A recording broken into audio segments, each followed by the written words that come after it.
The dance arises out of the infinite open space of mind's essence. Hands rise from the heart to open overhead, billowing out like a cloud forming in the open clear sky, circling around to end in the meditation posture, palms up, right hand above left, thumbs touching. Calling Tara from the heart is a profoundly moving dance meditation. It is based on a mind treasure featuring the most powerful Tibetan Buddhist reflections. Linking this with our devotional relationship to Mother Tara, it is a powerful experience of energies and awakenings. In this video of instruction, we offer the details of movement, mudra, and meaning. Each movement leads to the next. Each meditation leads us deeper into a blissful, exalted state. The mandala of Tara, with the attendant 21 emanations, appears within the open, spacious nature of our mind. Dancing our prayers helps us to integrate all the aspects of life's experience into a spiritual journey of awakening. Each step offers us a joyful method of cultivating the tools we need to make the most of this human adventure.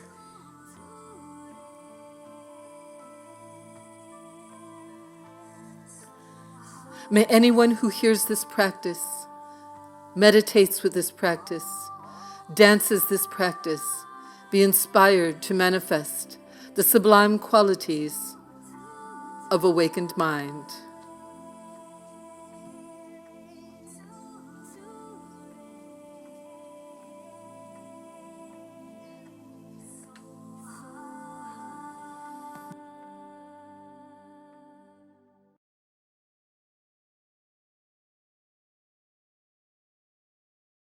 And we're on. Hello, everybody. Hey. How fabulous. I can't believe it. Here we are, meeting once again from all different corners of the universe to share some of the Kawaii girls. Oh my goodness, look at that gang. Wow. This is beautiful. This is beautiful. Okay. I'm so happy to see all of you. Yep. Yes, so I have some wonderful things to share. First of all, I want to compliment Josh's wonderful effort at putting together that trailer for Calling Tara. Those of you who have been dancing with us for a while know that we've been promising for years to put this thing together. And it was far more complicated than we had imagined, not to mention life intervening left, right, and center. But we managed to pull it off and make it as accessible to you as possible. So anyway, thank you, Josh. Thank you, Midi, for the beautiful dance effort that you made. And I don't know if Barbara Patton is available today, but she did the editing and it was a huge job. She also created all of the animations, in fact, using Jessica's Tara's. We're so fortunate. So I've had a very exciting month. I imagine that you all did as well. Christmas season, everybody is bopping around. And we still managed to have our Tara meetings on Maui. New year, new decade, and a new moment for each one of us to be able to expand into the fullness of our human potential. So yes, I wanted to talk about that because I bumped into a lovely quote, again by our dear Mingyur Rinpoche. He has a book called Joyful Wisdom, Embracing Change and Finding Freedom. And this was an excerpt out of the book. I don't know where I picked it up. But as I reviewed what I wanted to share with you today, I came across these quotes from him that are so perfect. Of course, you know, the Buddhas say, the Buddhist teachings repeat constantly that we are, in fact, Buddhas. So what does that mean, we are Buddhas? Because we also know that we are lazy, clumsy, arrogant, confused. How does all of that fit into, I am a Buddha? It's confusing unless you look a little more carefully at what's meant.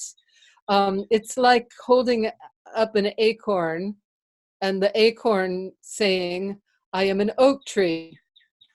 Now, indeed, it is an oak tree, latent. When all of the conditions are appropriate, then that acorn has every opportunity and option to manifest its acornness as oakness. It is inseparable, actually, because within the construct, what we scientists call the DNA, there is the pattern of expansion in the direction of oak tree.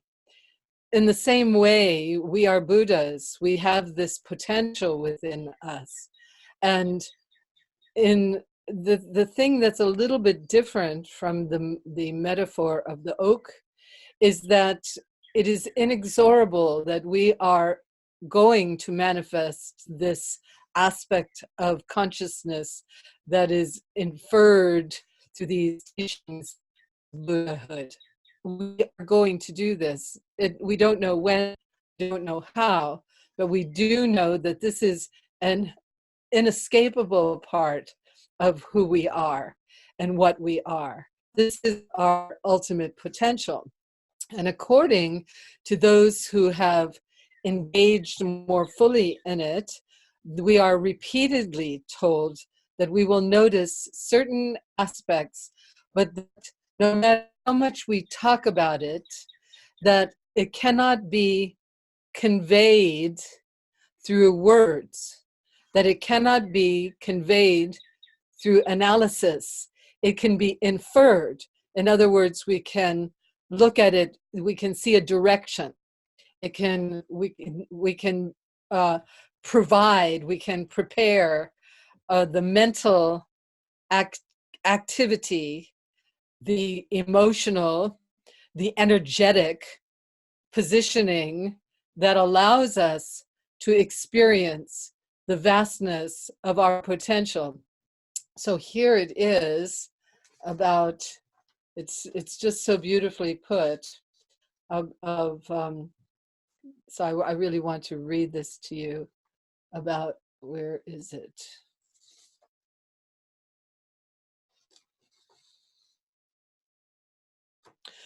There are three aspects to Buddha nature. The first one is the wisdom to see the depth and breadth of all creation, of everything that exists. The second is the capacity to choose how to act on this. And the third is the spontaneous attitude of loving kindness. Now, he put it in another way, which I think is remarkable. Boundless wisdom is the capacity to know anything and everything, past, present, future, infinite. Capability is infinite. This is the second aspect. Capability is infinite. It consists of an unlimited power to raise ourselves and other beings from any condition of suffering. Think about that. The unlimited power to raise ourselves and other beings from any condition of suffering. And then finally, it is the immeasurable loving kindness and compassion, a limitless sense of relatedness to all beings, and open-heartedness towards others that serves as a motivation to create the conditions that enable all beings to flourish. Now, if we look at these things, we can already determine that you are well on the path, that in fact, you have taken steps and that you have experienced to a certain extent just what this implies. You have moments in your life when you feel absolutely content with where you are, that the infinite future, the infinite past is totally present in the infinite now. And this is not in the slightest bit disturbing. This, in fact, appears to you as an open field. Now, you have experienced this because somebody has pointed it out to you. This is the advantage of meeting up with these great teachers. And it's also the advantage of developing relationships with these great teachers in the sense of consistently receiving inspiration from them, because they have experienced this. And although they cannot give you the experience, they can point the direction. And once you start looking, that's where it all starts, in fact, is once you start looking within and without for the infinite totality that you are, you will find it and you will experience it. At first, in just flashes. At first, you don't even recognize because it's happening all the time. But because you are looking, it appears, it starts to reveal itself to you. So starting now, of course, I put it a little differently in our prayer of motivation. I put it a little differently. I start with the wisdom, the word wisdom, with the qualifier, the understanding of what I mean by this word. Because wisdom recognizes the infinite aspect of our own nature. Wisdom tells us we are interconnected with everything that exists, that we experience ourselves in various dimensions of consciousness. The physical dimension of consciousness that I do as gravity and density, which doesn't limit it, but it points in a direction. This is only one mode in which we apprehend ourselves, in which we understand ourselves. We also experience ourselves to be in a realm of light, of sound, of vibration. Now this we point to in dreams. If we think about a dream, we have a body sometimes we're just a mind or a voice, but we have a presence in dreams that doesn't have anything to do with the dimension of gravity and density, although it resembles it most of the time, but the laws certainly are very, very different. We don't have the law of gravity. In fact, we might be flying around. We might appear in different cities or even in different planets or different. So this is light, sound, and vibration. But we also have the distinct feeling of having a persona, of being a being. Whereas the third dimension of consciousness has to do with an experience of awakeness that is completely beyond the sense of duality and is an infinite openness in which all things, past and future, according to the teachings, space and time are limitless, and they all appear at the same moment because there is nothing other than the moment. And so these are aspects of our experience. And when we learn to identify them and learn the way in which we can engage with these different modes of apprehension, with these different modes of experience, we become deeper and deeper into this wisdom heart. The other way that we recognize this wisdom heart is that we start to experience all of our engagements. I just got the message that my internet is unstable. Okay, so we do our best here. Just hang in there. If by any chance the Zoom disappears, keep an eye on your email and we will open another Zoom. So, but so so far we're still there. Okay, where was I? Okay. The other recognition that starts to occur as we develop this awareness of our dimensions of consciousness and experience them more fully is the radiance that accompanies this wisdom. It's always there. The radiance, for one, to label it, to give it words, it's loving kindness and compassion. It is the sense of just open-heartedness, and it's definitely coming from the nexus of power, which is the heart. This radiance that goes out, and every being that comes into our sphere, including ourselves, we have an infinite sense of the challenge of integrating these dimensions of consciousness and how confusing it can be. This confusion leads to so much frustration, total frustration.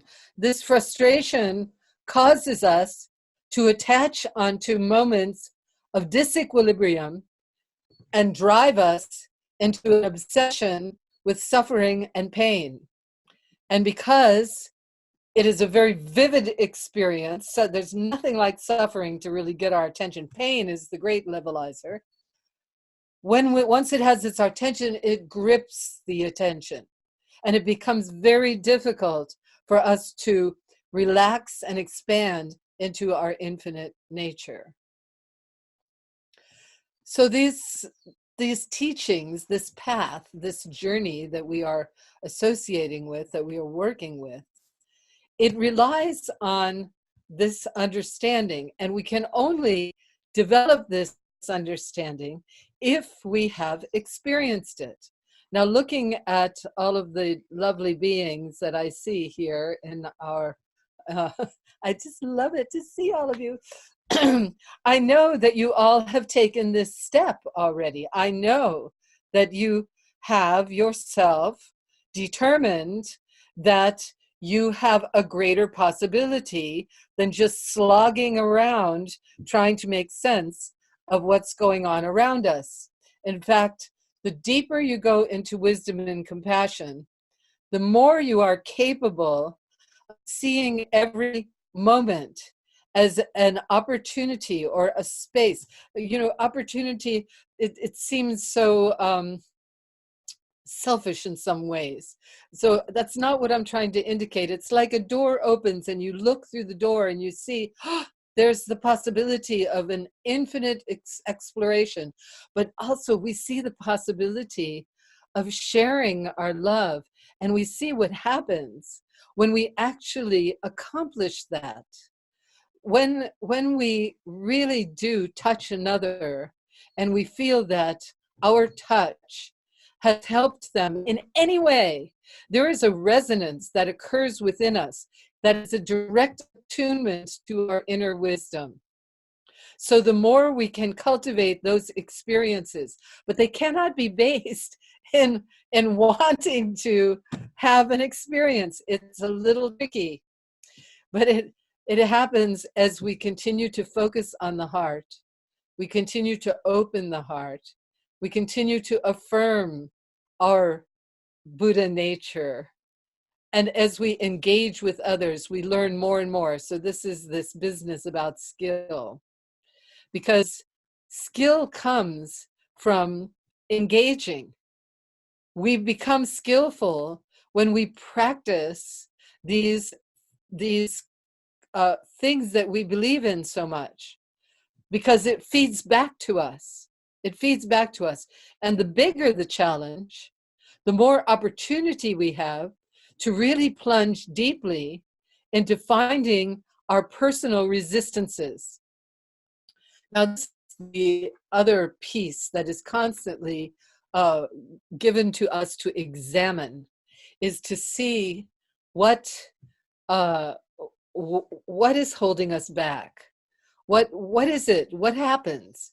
We're we're cruising along, everything is groovy and we feel good and it's a nice day, and suddenly we bump into somebody that we got a real chitch with, and the next thing you know, we're locking horns and we're screaming at each other. And it happens like this.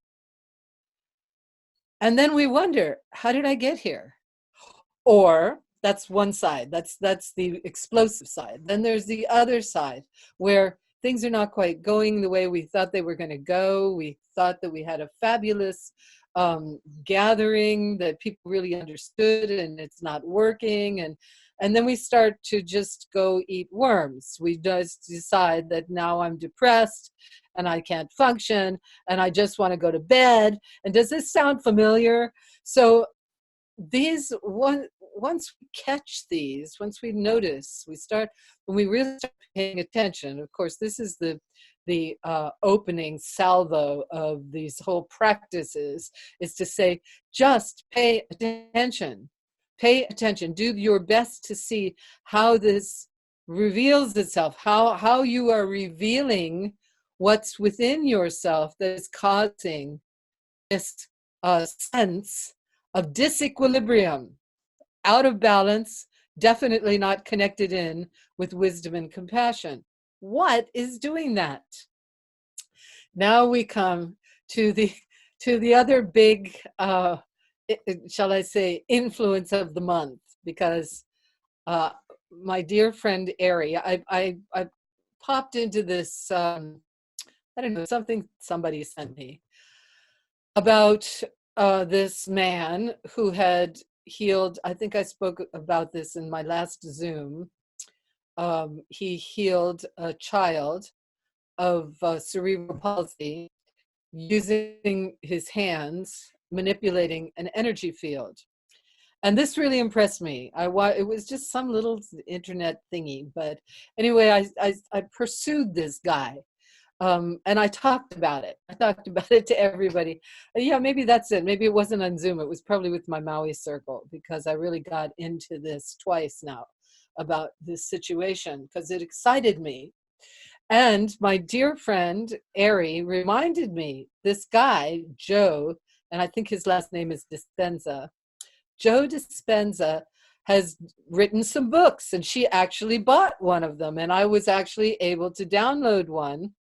I think it's called Being Supernatural. There it is. I think that's close. I forgot to write it down because I I knew what I wanted to do. And of course, I will send the papers eventually to those of you who are supporting this project. At any rate, Joe. So because I could never remember his last name, he became Joe to me.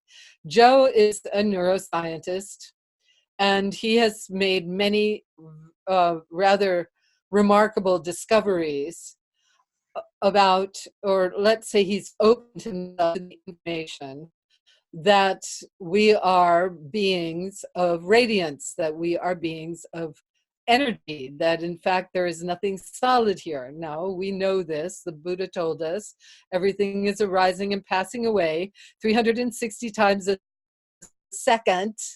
Every atom is not really solid. It's composed of electrical impulses, and therefore there is nothing solid about us in the sense. Now, of course, solid, it is solid because we perceive it to be solid. Therefore, it is solid. We can't pretend that it isn't. That's just, every word is a distinction. So let's not say we're not solid. Let's say we are also these radiant impulses of light arising and passing away very rapidly. So now Joe started doing these tests because he's a scientist, which, you know, he's a doctor, he's a scientist, and he wanted to use this discovery to see how effective he could be in healing people, and how, you know, some of the times it appeared that he could be, you know, it might be a one-on thing, or it was difficult for him to determine exactly what was the mechanism. Now, the reason that this really got my attention is because that was similar to my approach when I started dancing Tara, and when I started engaging with Tibetan practices. there were many questions that arose that had sort of been there latently throughout my spiritual search. All of us have these questions. Who am I? What am I? What do I do with this energy that I have? Where do I get? How do I make the most of it? And so as a human being, we are always exploring this. And coming to terms with the Tara practice, I had to admit it was effective. That was one of my questions to the Dalai Lama. Why? Why is it so effective when most of the time when I offer it in a public performance, the audience has no idea what's going on.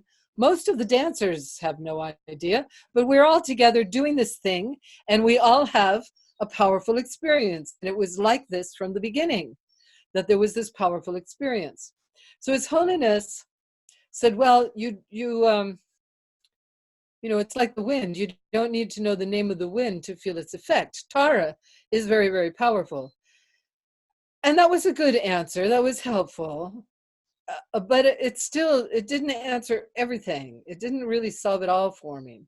But I must say, this association with Joe is really helping, because he's done these experiments, and the principles that he's working with. Now, some of his attitude and his orientation doesn't really thrill me. And so, I've sort of waded through. And at the moment, the book is on the shelf. But the inspiration that it gave me was very important in the reference to our practice, because there are various things that we can do in order to open ourselves to the magical mystery of the wonder of our humanity. There are things, the orientations that we can take that will make a very big difference. Now, Joe explains it in terms of neurology, so endocrinology, which means that the various parts of our brain and our body, their relationship, that different aspects are held.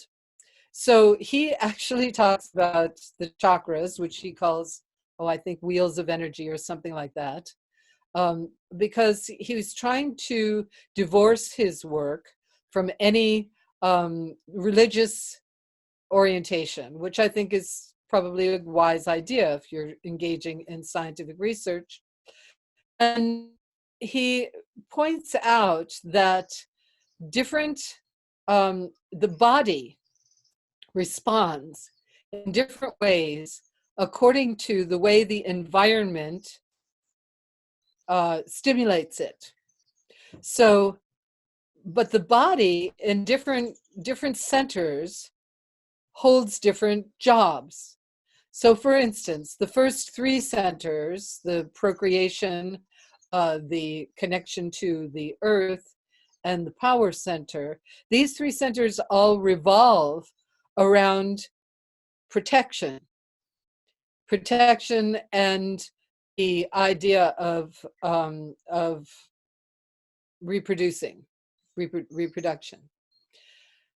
Now, when we have any form of conflict, or when anything challenges us, makes us fearful, makes us protection arises. I heard you, Miri. I have to drink something. I will drink something.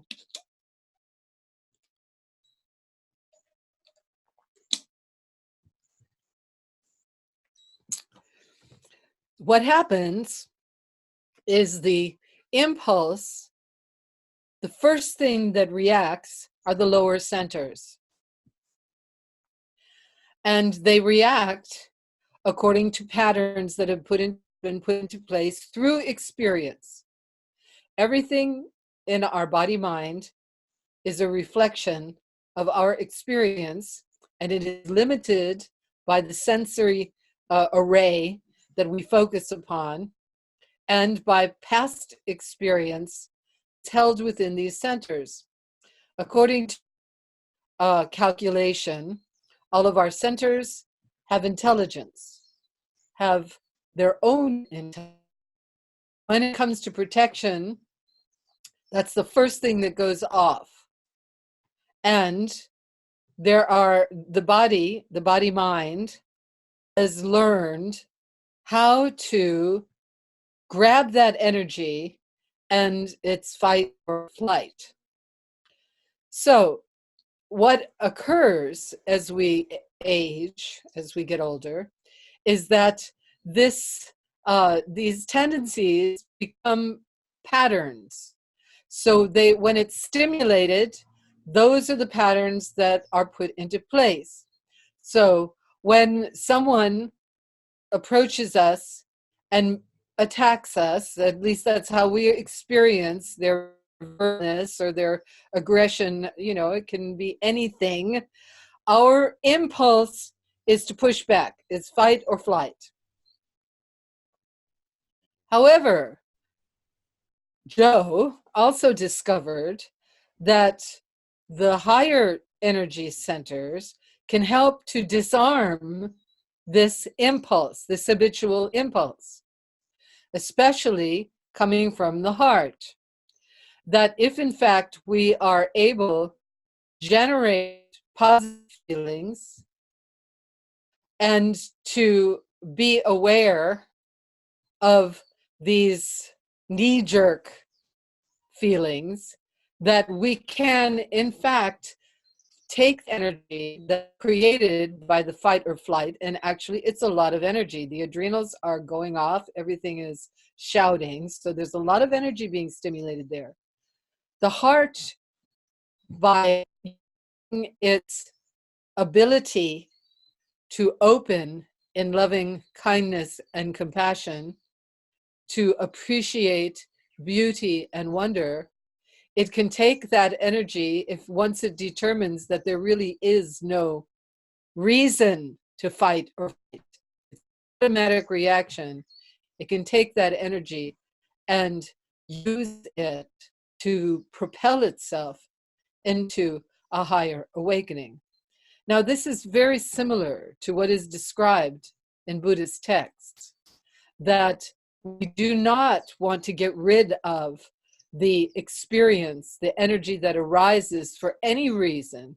We want to use it. We want to be able to bring it into the heart, and transform the energy, or transform the orientation of the energy into the radiance of loving compassion. And because this is something that is said ages, and through the cultures, we can have confidence in it. We can work with it. We can try it out. Like the Buddha says, don't do it because I tell you, or don't believe it. Do it because you tried it out, isn't it, to see if it works. So all of this really got me thinking. What I would like to do with you today is I would like to work a little bit with these principles and the practice, so that one of the things that Joe repeatedly says in his book is we can change the nature of our experience completely by seeing ourselves as beings that are fully accomplished in what we want to accomplish. Now, orientation, of course, is, from my perspective, a little mundane. He talks about wanting to have a house, wanting to have a good job, all of the different things that we might want, which is not a bad thing. I mean, of course, we have our wants, our desires, our needs, thinking always in service of our awakening. But he does make another little step, a little jump, where he talks about you can also wish for experiences of wonder and magic and awakening. So that's good. But his main orientation is not there, but it's there somewhere. At any rate, what I want to invite you to do is follow me on this adventure, and let's have an experience together. How are we doing time-wise? So good. I haven't talked your ear off yet. Okay, so the first thing I want you to do is to think about yourself and what is it that you would like to manifest with your own life. What are your needs right now? I want you to really think about that because it's going to come. Now, if you want, you can also write these things down so that as we do the practice, you've got it prepared. You're prepared for this. So we want to imagine ourselves in full possession of whatever it is. I want to be, but make it a positive, not I want to be free from, but I want to. So I want to manifest love in the face of anger. I want to have radiant health. I want to be able to heal. Whatever it is, your current preoccupation. The second thing I want you to do is I want you to imagine, to think about someone who you really, really love. And just think if you could give a gift to this person, what would you give them? Someone you really, really love. And now it could be something as simple as a hug or a kiss or a wish well, or but something that just makes your heart warm. That when you think about it, you think, this, I really, really want this. And also think about this person and think, what could you ask someone else to give them? You know, that would make them really, really happy. Some joy. Okay, and you can write that down, write the person's name down, whatever, just so that when we come to this in the practice that you'll be prepared. Then the next thing is to think about your community and think about what makes you really happy in your community. What aspect of the circle of friends or even just, some places where we live, just walking down the street, it's so wonderful to see different people doing their lives, whatever there is. And think about your community and what you would wish for your community as a blessing. Okay, and then now think about our country. Our country. We have many wonderful things about our country. We have fabulous freedoms, and we also have some strange conditions. So think about the joys of living where we live, and then think about the challenges and what blessing you would ask for our country. And now think about our incredible planet, the blessings of this wonderful earth that we live on, the joys, the beauty, and also the challenges from one day to the next, with or without climate warming. We don't know what's going to happen. We don't know when the volcanoes are going to go off. We don't know when the ocean is going to make its big waves or the winds, or we don't know any of those things. Not only is the earth beautiful, but it's also completely on its own journey. So we think of our relationship with the earth and our appreciation and our joy.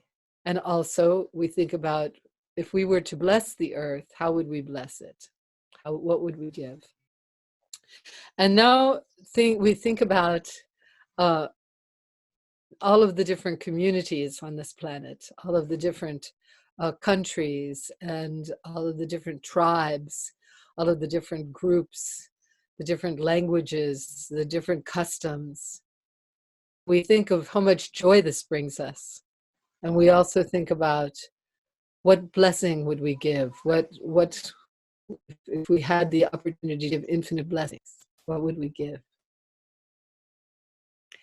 Okay, so now the next thing that I want you to do is I want you to think about um, your ideal person.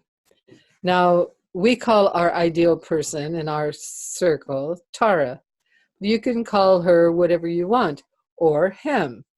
If you are a man, you can, determine what is it that, who do you want to focus upon? And imagine this being is right in front of you, and that you are thinking about this being and all of the different qualities that make you really trust. They make you really trust. You think about how much they love you and respect you and see you and want to help you, how joyful they are, how much humor they stimulate in you, all of the wonderful aspects of what makes you really happy. But also you recognize that this being is extremely powerful, that this being has manifested wisdom in their life, is fully engaged with the radiance of compassion, and that every action of this being is skillful. Every action of this being is stimulating skill within you. So as you look upon this being, you also feel their radiance very, very strongly. They're pouring light and love into you. Even though you see their body, you see their face, you see their accoutrements, if it's Tara, you see her crown, you see the jewels, you see everything. But the most important thing that you see is this radiance of light. And this radiance of light is pouring into you. It's pouring into you, and you feel yourself letting go of your burden. You feel you are infinitely loved. And as this light and love pours into you, you remember what you asked for. And you feel that this light and love is stimulating you and helping you and awakening you and giving you whatever it is that you felt you needed, whatever it is that you feel you need right at this very moment. You feel totally blessed in this way. And as this light and love continues to pour into you, then you think about the one that you hold close. You think about your dear one.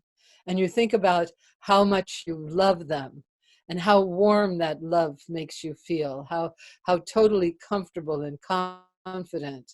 And you ask this radiant light being in front of you to bless them and to give them whatever it is that they need, specifically what you had asked for, specifically the grace and the blessing that you had asked.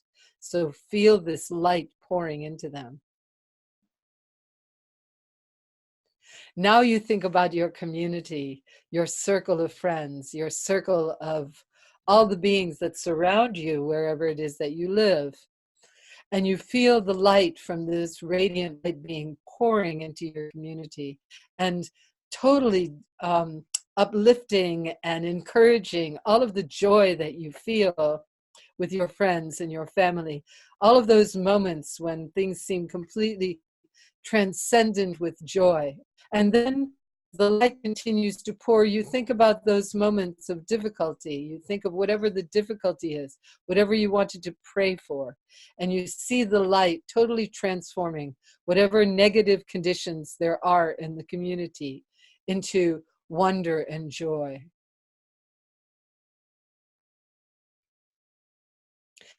Now we think of our country, our wonderful country, whatever country it is. And we imagine the wonder, the freedom, the exquisite opportunities that we have because we live in a comfortable environment, a comfortable situation. And the light from this radiant light being is increasing this comfort and increasing these opportunities and possibilities. And we also see the light touching into all of those places that are difficult, that we feel the prayer that we really want, whatever it is that we feel will bring benefit to this beautiful country and all of the tribes that live within it. light surrounding and generating and stimulating. And now we think about our planet, our beautiful planet, and all of the challenging things that are occurring on this planet. And with our infinite love, we feel we direct the light from this radiant light being in front of us into the planet and pray for the planet and really wish for well-being for all the beings on it. And at the same time, we think of all the cultures, all of the tribes, all of the countries, all of the customs, and we see how rich this world is, how incredibly rich it is with art and music and dance and thought and poetry. Wonderful world, this brilliant world. And then we also think of all the challenges, the wars, the refugees, the poverty, the various incredible challenges, and we feel this radiant light being in front of us, pouring light and love to all of the cultures of the world, bringing well-being to everyone.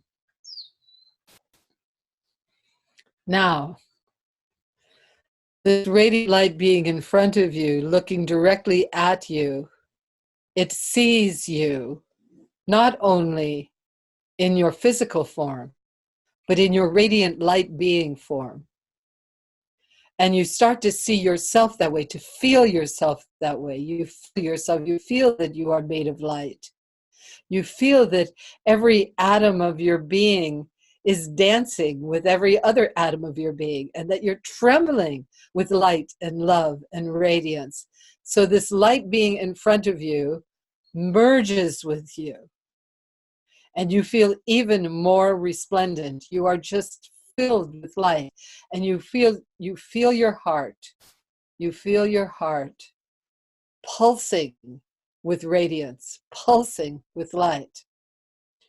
And now this light that's pulsing from your heart is filling your body, and it's radiating. You're radiating like a sun. Your heart is the heart of the sun, and your radiance actually projects out through your pores. So you're totally surrounded with this radiance. If someone was to look at you, first they would see a sun, a radiant light sun. And then if they looked more closely, they would see you in the middle of the sun. You are a three-dimensional figure. You are not 2 dimensions. You are 3 dimensions. And you are sitting and you are radiating this light from your heart. And you think, first of all, that you are in full possession of whatever it is that you requested. That whatever need you have, whatever circumstance you have, that you are in full possession of it. And now, being this powerful and radiant light being, think of the one that you love. Think of the one that you love and allow yourself to feel that tenderness and to radiate your light and love to this one without any inhibition, so that you're simply pouring your light and love into them and feel the warmth and wonder of that.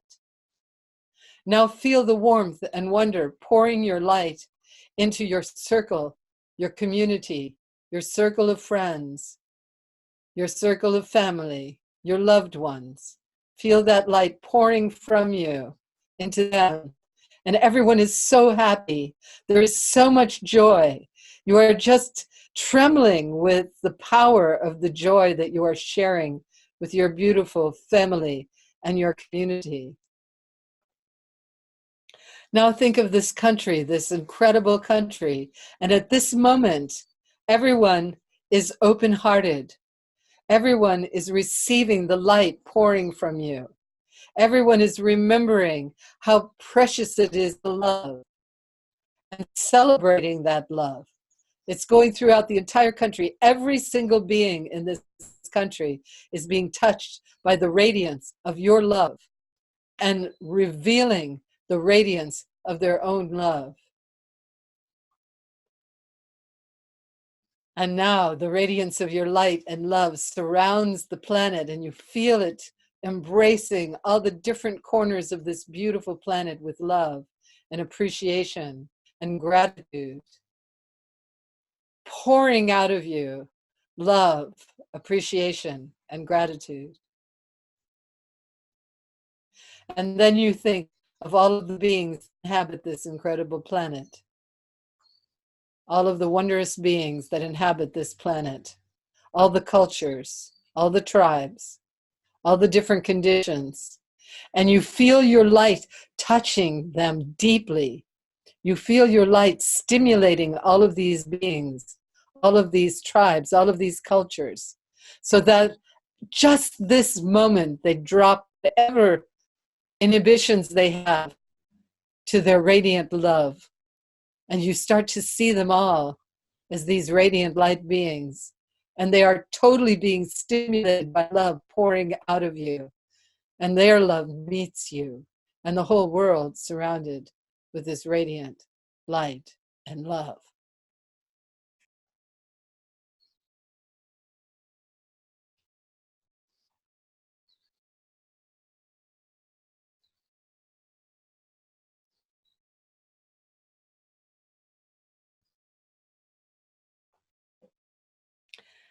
And so now, stay that way for the rest of your life. You are a radiant light being. In all of these practices that Joe recommends, each one of them implies exactly what we just did. This is the effectiveness of our practice. One of the things, he did many experiments in recognizing what was most potent, what really stimulated beings into opening and realizing their supernaturalness. What really caused beings to heal themselves and to be able to heal each other. Essential aspect.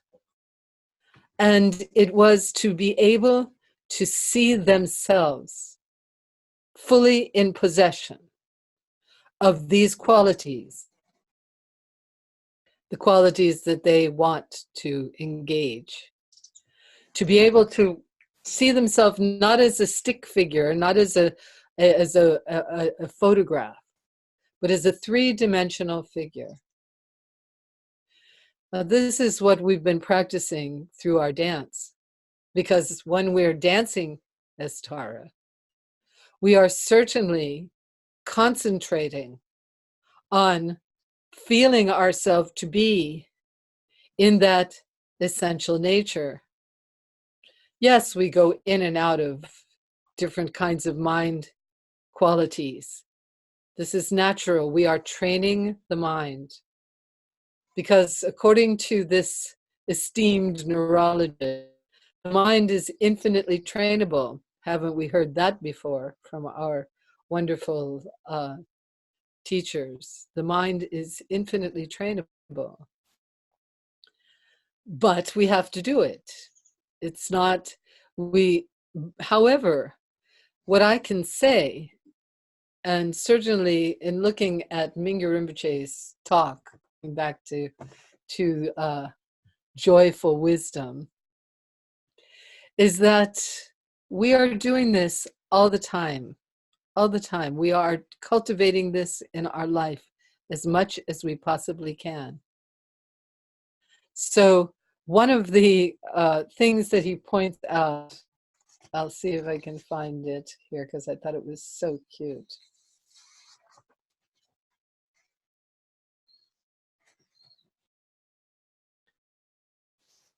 In essence, the path offers a choice between familiarity and practicality.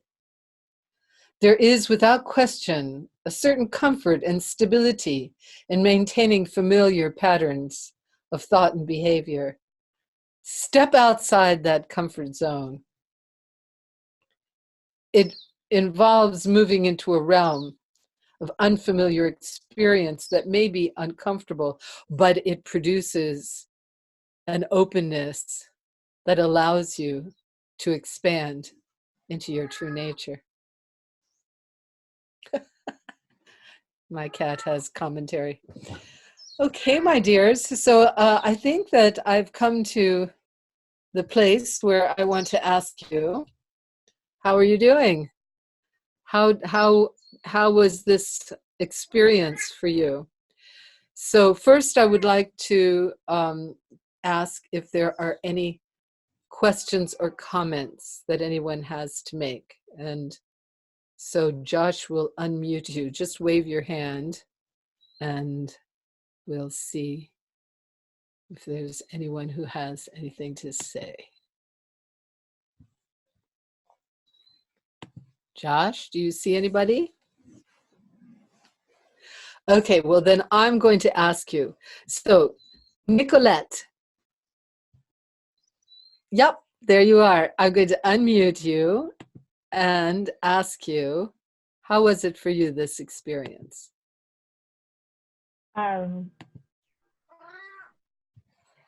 Well, what I kept thinking about is when we dance Tara, and that's what we do. There are phrases where Tara radiates her light and being into all the world. And so this experience that you took us through, I was very much in my head because that's just where I am. And I took notes. But as you were sending us through this process, I just was smiling inside saying that's what we do every time we dance the mandala. And so it makes sense to me. So what today's meditation did for me is just confirm that even though my head doesn't believe anything's changing, my heart does radiate that life and love and compassion into all beings. And it does benefit the world. And the more we practice, the more I'll believe it. But I see in my heart, my heart believes it. My heart believes it. My head is just, it's, you know, that mind, body, and heart connection. So. Yes. Well, the good thing is that the neurologists tell us that there is a lot more direction coming from the heart than from the head. That in fact, neurologically speaking, the heart is in control. The head is not. It is the heart that tells the head what to do. And then the head, it corresponds with the rest of the body. So you're doing just fine. The other thing that I wanted to point out that you reminded me is that the effectiveness of our prayer, both attitudes, the invocation of a sublime light being and stimulating that sublime light being outside of ourselves to bring blessings, that also has a very profound effect on the heart. And that it's much more powerful, and they found more response, more achievement if we can imagine ourselves as these radiant light beings. That in fact is what holds the most power. Now I'm paraphrasing the particular words, but we can go back and forth that both are effective, but the most effective is recognizing we are already in possession of what we seek. Thank you, Nicolette. That was really good. Thank you. Okay, who else can I ask? Oh, okay, Kim. Very good. All right, I'm unmuting you. Hi. Okay. Hi. Oops. There I am unmuted. Okay. Hi. What's up? So, Tell me. well, sounds interesting. I was going with this meditation. I was seeing the goddess and the translucent light pouring and everything you said. And then some thought crossed my mind that you said community and going out in the community. And suddenly I was in touch with all those people that were shopping today at Costco and big department stores, just milling around in that noise of that Costco cave. And I was just sending them the light to be picking out food from love for their family or something, you know. I was infusing this love you were generating through the meditation to my community, who are the people, you know, that live around here that shop at Costco on Sunday, and how mindless that is, and how they might be miserable and uncomfortable and leaning on their carts because they're pained. I just alleviated all of that, and all of a sudden all the shoppers were buying joyfully healthy food for their loved ones. That's all I saw on my vision. How wonderful. Well, actually, Kim, it's so funny you brought this up because, you know, I was in town before Thanksgiving and Christmas, and I have to do my shopping in order to come up to Canayo. And Costco is one of my stops. And so my friends were telling me, oh, how terrible it would be to have to go to the grocery store when there's so many people and so forth and so on. And so, but I had a fabulous experience because everybody was shopping for their families and they were all thinking about who was coming and what we're going to buy that was special for them. And, you know, you could see the excitement of the season in everybody. And it made me so joyful to be in Costco. Other one was Whole Foods. Whole Foods was packed. It was just packed. So, but everybody was being so kind, you know, and really accommodating each other in the narrow aisles and, you know, handing things. It was just a joyful experience. So it's really funny that you would bring this up because experience. Yeah, thank you. Thank you, Kim. Yeah. Anyone else like to say something? Anyone else have something to share? Okay, I'm going to go over here to our Kauai group and thank somebody from this group step forward. I just unmuted you. Come on. I see Trishana is part of the group. How was it for you, darling? Hear me? Can you talk? Yep, we can hear you. Okay. Oh dear. Oh, we had our first Tara band today. I made all kinds of mistakes. Yeah. but yeah. Meditation was very beautiful. I just felt my heart bigger. It just felt like we're in the right place right now. We're all in the right place. And mistakes and everything, that's just in the right place. That's what I came up with. Yeah. Well, that's perfect. Well, congratulations for the Tara band. That's really exciting. Yes. Yeah. Yes. It was so amazing and fun. And You want to say something? You have to come so she can hear. oh, you can't hear me? No. I can hear you. You can? Yes, we can. Hi, everybody. Hi, Anna. Hi.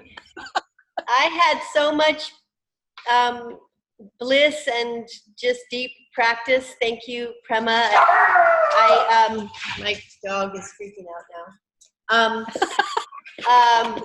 It was like, you know, those pictures of the globe where it shows the lights coming across from a distance, the planet, and all the lights all over the world, when it shows from darkness to light, you know, those visuals. Anyways, I had a wonderful time flying across the planet, visiting all the continents, and best as I could, imagining all the different cultures. And it was really beautiful and colorful and deep. And yeah, it was great practice. Thank you. And it does, you know, impress me about the technology of the Tibetans with our tantric meditation, sending and giving, receiving light. It's like amazing, you know, and the scientists are maybe finally sort of maybe catching up, but have to remember the heart of compassion, you know, entering into the scientific world that is well established in our practice. So I had a wonderful time. Thank you, Prema.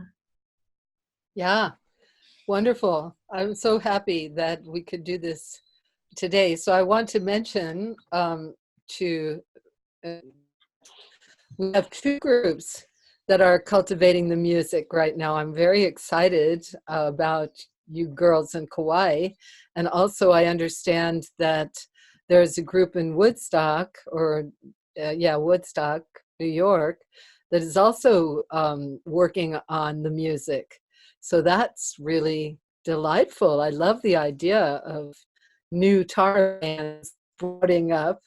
Wonderful and fantastic. Okay, anyone else have something they'd like to say? Anyone else have something they'd like to share? I don't see any more hands waving. Oh, there's a hand waving. Julia. Okay. Talk to us, Julia. Hi. Hello. Hi. Hi, Julia. See, this is our weather. No, it's gone now, but this was last week. So I just want to say thank you. I thought the meditation was amazing. And I really like that you're bringing the science into it, because I've read some of Joe's stuff, and you mentioned Napoleon Hill like a couple classes ago. Right. And after you talked about Napoleon Hill, and I was kind of having a struggle with some thoughts, and so I started saying that 4 immeasurables, and it was amazing how that lifted like a cloud off of my brain, and that science of positivity, and how we can change our mind through our thoughts. And so that really hit home for me, and that was like a really valuable lesson, that, you know, when I'm feeling like a lot of negativity or a heavy cloud, that I can just go to doing something like repeating the 4 immeasurables to change my mind. And then how with deity yoga, it's like that. Like when you're doing this visualization and you're visualizing yourself as the deity, that raises your qualities, your own internal qualities, to meet that of the deity and like of Tara. And I think that's why when I dance, I feel so empowered, and it's because I'm using my body, speech, and mind to participate. That just really just locks me into the experience, you know, of being Tara. And so that's what I got to say. Well, thank you. Yeah, it's lovely to see all of you, and I really It is enjoyed these really classes. wonderful. So precious. So precious. Okay, and Adrienne, actually, I was going to ask you to say a word or 2 about What is it? your adventure in Costa Rica. Oh, yes. Well, first, I'd like to jump in right behind Julia, because what she said about reciting the 4 immeasurables, the whole time during the meditation, for me, I, you know, I guess for right after the second part where we envision someone we really love and what we really want for them, that part, it's so simple. It's so simple to shift the energy of despair or negativity or oppression when you think of someone that you really, really love and what you want for them. And how powerful it was to do that together. I think to take it the next step where we envision the world, our community and those struggles, and the world and our struggles there, our country, having each other collectively, knowing that we are connected doing this is so powerful. And I thank you for this opportunity, for our community, for each other, knowing all of you out there are holding that vision is really precious.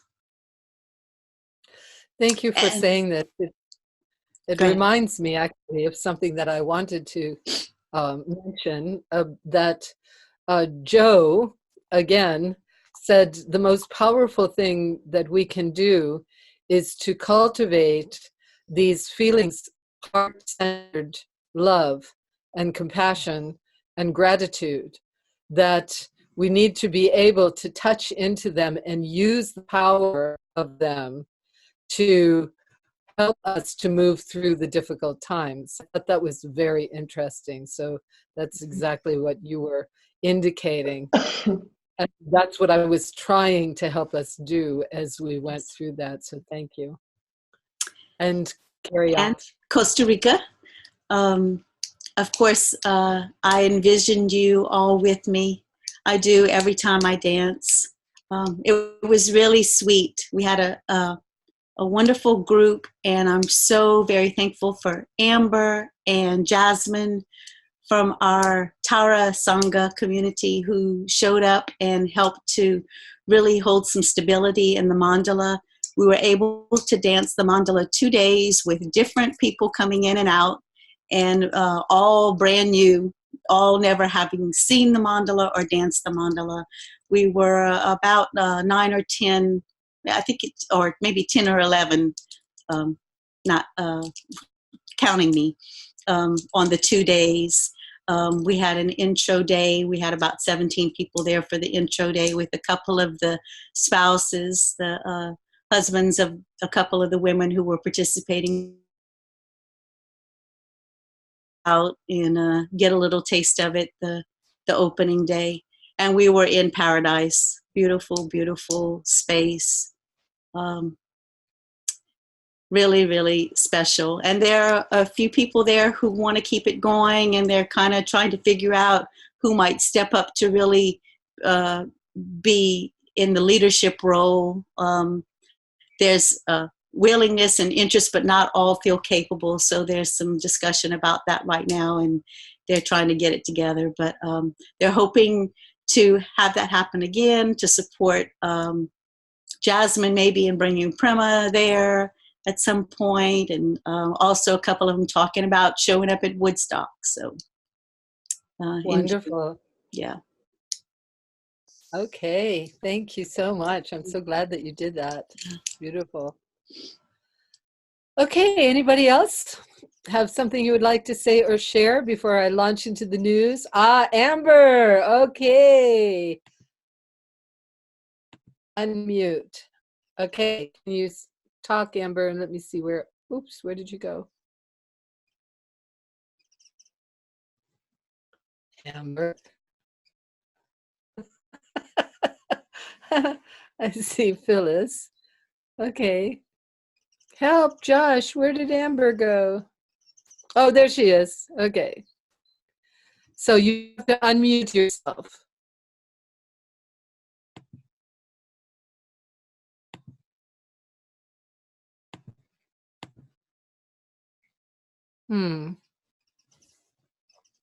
Talk to us. No, we can't hear you. I think it's from your side. My side says that you're unmuted.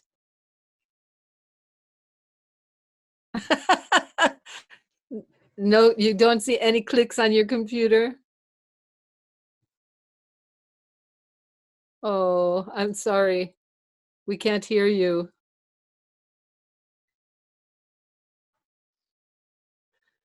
Josh, she's unmuted, isn't she?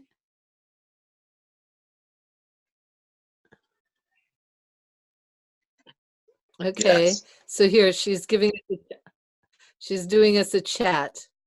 So everyone, that's all I wanted to share. Full moon. And you mean in Woodstock? No. Okay. Oh dear, I'm so sorry. Oh well, the miracle is that oh, in Costa Rica, full moon in Costa Rica. Aha. Okay. With Jasmine. Okay. Well, the miracle is that our Zoom stayed on. This is a miracle. Okay, so now I want to talk to you about news before we say goodbye. I thought it was very nice that Adrienne could give us a firsthand description of our big event, because for the most part during the holidays, we had, a few meetings on Maui, but there wasn't a lot of Tara dance because everybody is doing their other things. But now, I can't believe it. In 6 weeks, I will be launched on my journey, and the first place will be in Point Richmond for Anam. We're going to dance Red Tara for Anam Tupten, and also Calling Tara from the Heart, which was something that was the first dance that he ever witnessed, and he went into a transcended state. So I hope we can do the same thing for him this time. And so I look forward to seeing some of you there. We do have the poster, and we will be sending it out over email. And before I forget, please keep an eye on your emails. I did send out an email of the beautiful malas that I purchased recently. And those of you who are attendant, those of you who showed up, you can have 20% off of these beautiful malas. So take a look at them. Okay. And then, so Pia has something to say, it seems. Where are you, Pia? Josh, can you unmute her? Oh, there. Let's see. Hey, Hey, all right. We gotcha. we had a really amazing circle in December. So when he said nobody did circles in December, we had like a hat and shawl exchange. We had a number of people who were grieving and had lost loved ones, and it was just normally we do the 2-hour thing. We did 5 hours, and ended with White Tara of the Six Shields. So it was a very profound. So there were some people in December practicing, and I just wanted to pipe in. Thank you, Pia. How wonderful. Yeah. Yes, and I will also mention that Andrea in Nepal, that we collected, I think, almost $700 towards the practices to be done in Nepal. And so on Christmas, she sponsored a medicine Buddha, and all the names that you sent in of people who had recently died, and also those who were sick, or people that you wanted to bring blessings, just general, for all of our Tara Dhatu family. She made prayers and offerings to all of the lamas at their monastery. Also, on the 3rd of January, with the same donations, she sponsored painting the stupa at Swayambhu, which is huge, and prayer flags and butter lamps all throughout Swayambhu. And then when her teacher comes back, which is any day now, they will do an Ushnisha Vijaya, which is also for long life and good health. So the same names that were submitted, she will be reading out. And I was so touched by the enthusiastic participation of our Sangha for these prayer and practices that that Andrea did. Those of you who made donations towards the wealth vase, I just wanted to mention this. Every year, our wealth vase, Andrea takes it to the monastery and they fill it and make blessings. Well, this year, our community collectively almost $1,000 to sponsor these pujas. And I included a certain amount of money from our Dhatu stash, even though I'm always perpetually wondering if I can pay our Dhatu bills. But I just really felt like I needed to do this. Well, shortly afterwards, we had our matching grant, which thank you all so much for participating in that matching grant. We not only did we match the $2,000 that had originally been offered, but we went over the top with another $2,000. So this will allow me to travel this year without fear of not being able to finance our journey, which is so, so helpful. So that was one thing. I mean, it was amazing, the different directions that the support came from. I was really touched. So, and thank you for sponsoring, for helping to sponsor the prayers of abundance for everyone. So I wish abundance for all of you this year. Okay, then to continue on this journey, March 13th through 15th, I will be doing a weekend workshop in Gainesville, Florida. This is rather exciting to me because I will be picked up at the airport by my friend Lindy Lou, who was one of my high school buddies. We used to stay up all night playing piano together, and of course, being teenagers, talking about this and that and everything. And I haven't seen her in years and years and years, so this will be really fun for me. I'll be staying with her and then teaching a variety of things in Gainesville. Because it's a large Dances of Universal Peace community, I'm going to merge my teachings with the Dances of Universal Peace, which of course had been one of the specialties when I was with Anahata. So that's kind of fun. Then off I go to Brazil, hi-ho, and there's a great number of things I'll be doing there. But the main invitation is for our annual retreat, because I'm going to be focusing this year on the Dakinis. And Miri is going to be teaching her beautiful Abhisheka dance of the very, very special. So, and because of the incredible relationship between the American dollar and the Brazilian dollar, it's really inexpensive to attend this retreat.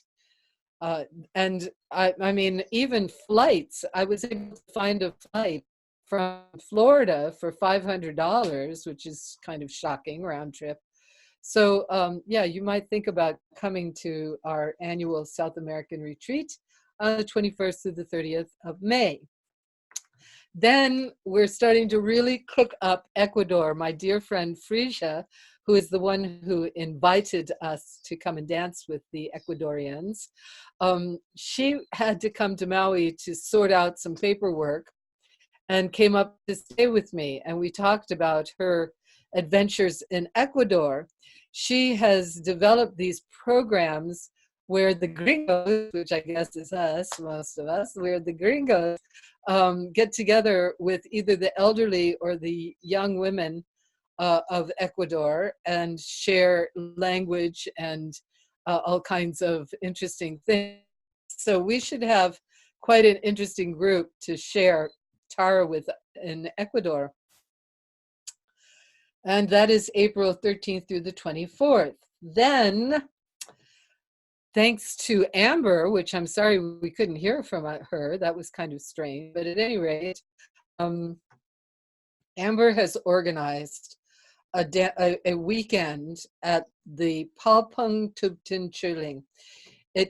This monastery is really well established and beautiful, and they are giving us the most incredible price to do our practices in the main shrine room.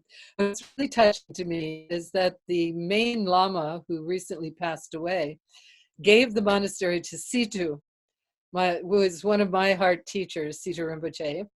And there is a large statue of Buddha, which is the coming Buddha, and he is said to be the essence of loving compassion, which I can certainly say Situ Rinpoche is.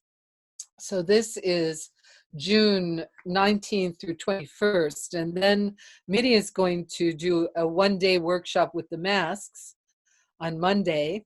Afterwards, we're not going to do the offering in the masks, but we are going to give Miri the chance to train people and see, to increase our group of dancers, so that we will have a full mandala for the masks in Sultra Malioni's place in September. So I encourage you to come and join us.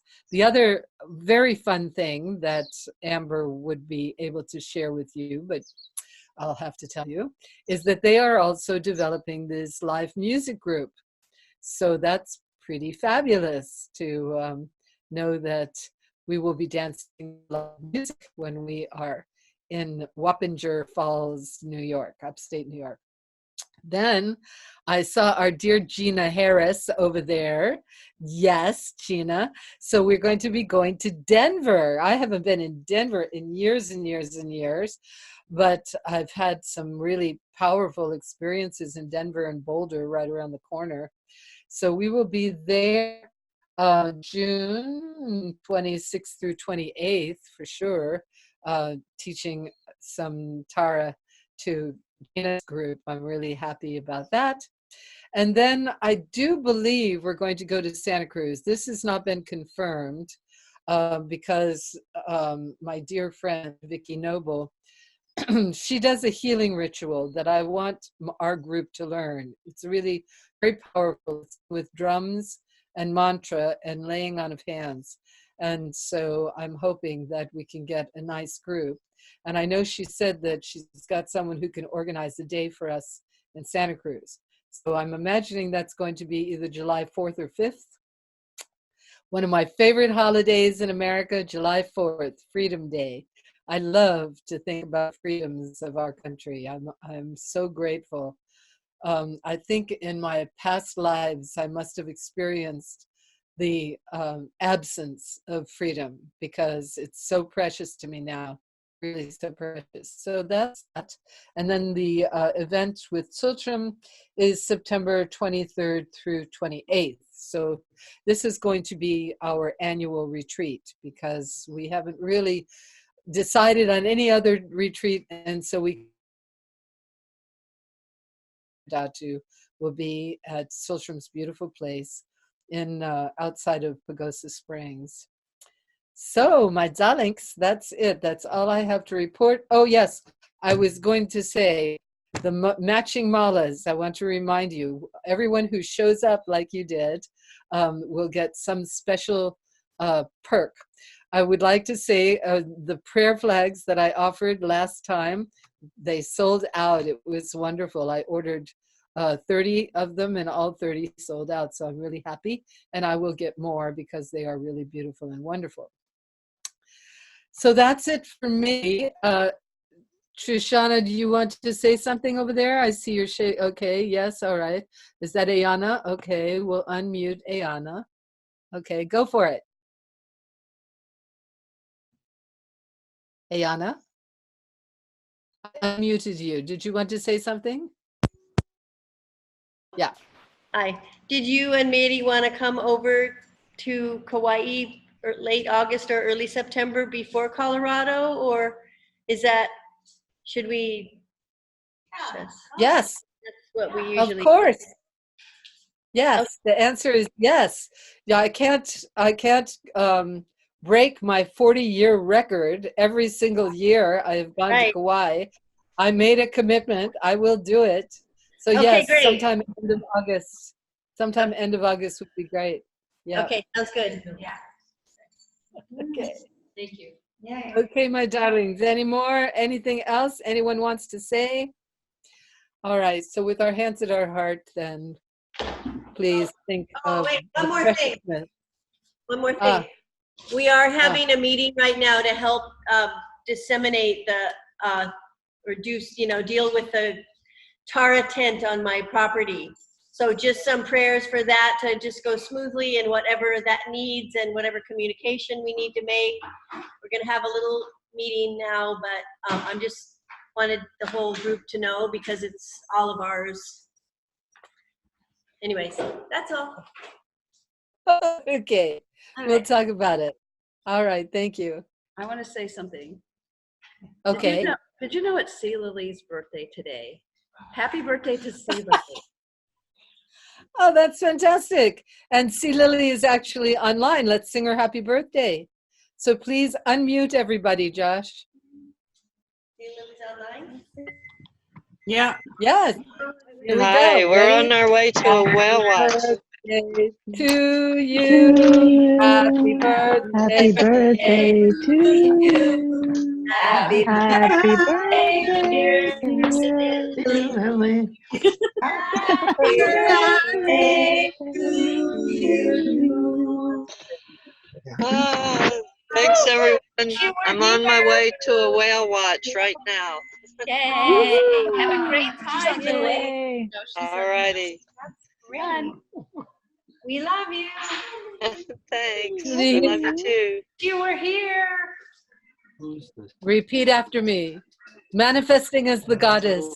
Manifesting as the goddess. Receive these gifts. Receive these gifts Sacred offering. As as a sacred sacred offering. Sacred offerings. Celebrating our interconnection. Celebrating our interconnectedness. With all of life. All of life. All of life. May they nourish us, May they Nourish nourish us, us, strengthen us, strengthen us, and strengthen us, that we may be capable that we that we may be capable of bringing benefit to all we touch. of bringing benefit to all we touch. of bringing benefit to all.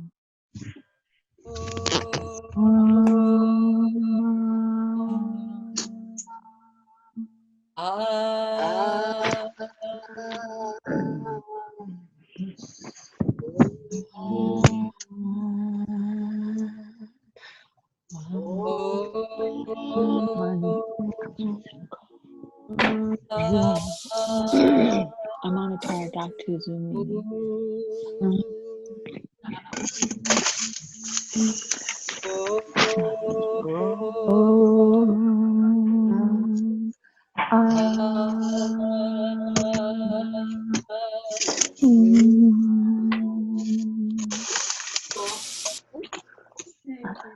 Bye, everybody.